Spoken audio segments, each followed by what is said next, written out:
সংসদটা আমাদের কাছে জাতির আমানত এবং প্রথম দিক থেকেই আপনি আহ্বান জানিয়ে এসছেন আমরা সবাই যেন পার্টিসিপেশন করে এই সংসদটাকে প্রাণবন্ত রাখি। দুটা জিনিস এখানে লক্ষণীয়, যেটা সংসদের মেজাজের সাথে যায় কিনা আপনি সিদ্ধান্ত দেবেন। একটা হলো যে গুরুত্বপূর্ণ ব্যক্তিরা, সংসদ সদস্যদের কথাগুলা যাদের নিজের কানে সরাসরি শোনা দরকার, বিশেষ করে মন্ত্রিপরিষদের সম্মানিত সদস্যবৃন্দ, অনেক সময় দেখি যে মন্ত্রণালয় সম্পর্কে কথা বলছে সেই মন্ত্রণালয়ের সংশ্লিষ্ট কেউ এখানে উপস্থিত নেই।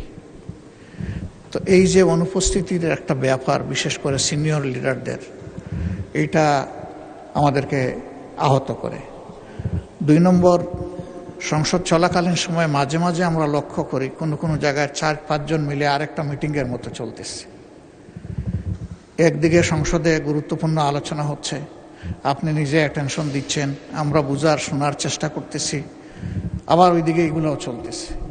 এগুলাতে সংসদের ডিসেন্সি যেমন নষ্ট হয়, তেমনি আমরা যারা সংসদকে অনুসরণ করার চেষ্টা করি আমাদের মনোযোগও নষ্ট হয়। এই বিষয়ে আপনি কিছু বলবেন কিনা, কোনো উদ্যোগ নেবেন কিনা? ধন্যবাদ মাননীয় স্পিকার।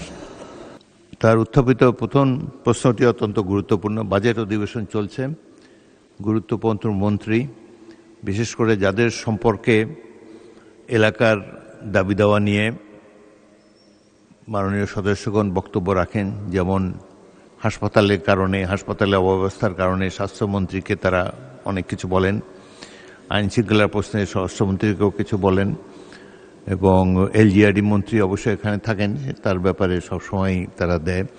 তবে কালকে এই প্রশ্নটি আলোচিত হয়েছিল এবং মাননীয় চিফ হুইপ বলেছিলেন যে তারা রাষ্ট্রীয় কাজে ব্যস্ত।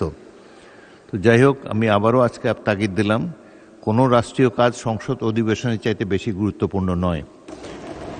সকল রাষ্ট্রীয় কর্মকাণ্ডের মধ্যে সংসদ অধিবেশন সবচাইতে বেশি গুরুত্ব পায়, and it takes precedence over any other business of the state. সুতরাং আপনি মাননীয় মন্ত্রীদেরকে বলবেন তারা যেন সংসদে যথাসময়ে আসেন, সংসদ সদস্যদের যেসব বক্তব্যে তাদের মন্ত্রণালয় সম্পর্কিত কথা তারা বলেন সেগুলোর ব্যাপারে তারা অন্তত শুনবেন এবং যদি সম্ভব হয় তার প্রতিকার করার চেষ্টা করবেন। দ্বিতীয়ত, বিরোধী দলের নেতা যেটি বলেছেন, আমি মাঝে মাঝে দেখি সংসদের ছোট ছোট গ্রুপে কথাবার্তা চলে, ফ্লোর ক্রসিংও 2-1বার দেখেছি, সেগুলো আমি সাথে সাথে পয়েন্ট আউট করেছি। আপনারা সংসদের মধ্যে গ্রুপ আলোচনা করার চেষ্টা করবেন না এবং যত সম্ভব নিজের আসনে বসে সংসদ কার্যক্রমে অংশগ্রহণ করার, অন্তত ভালোভাবে শোনার চেষ্টা করবেন। এটাই আমরা আশা করি। সংসদের শৃঙ্খলা বজায় রাখার ক্ষেত্রে আপনাদের সকলের সহযোগিতা কামনা করি। ধন্যবাদ।